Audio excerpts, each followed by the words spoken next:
Hi students, this is Mr. Burns here again, and today what we're looking at is the home of the Commandant.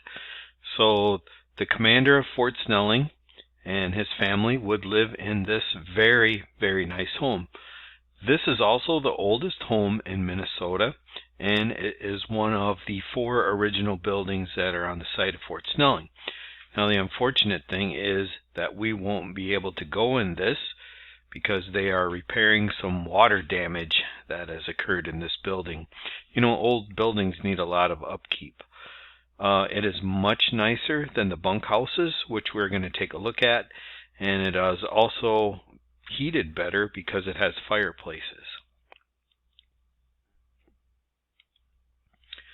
So this is what a squad room looks like.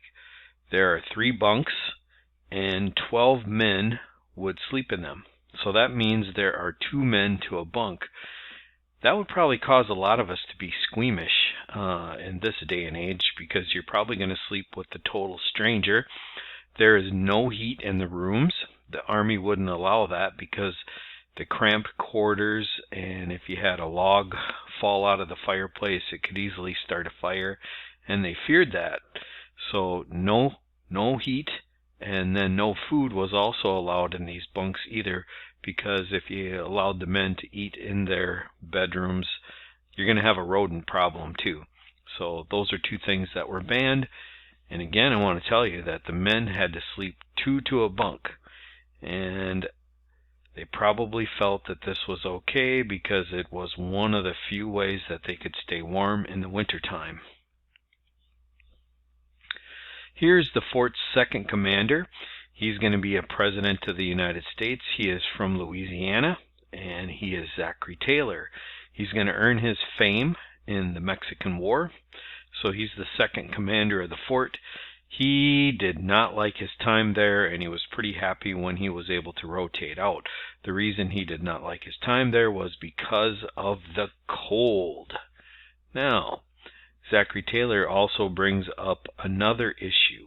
He's a Southerner, and he owned slaves, and he had many slaves on his plantations in Louisiana. He brought 2 slaves along with him to be his servants at Fort Snelling.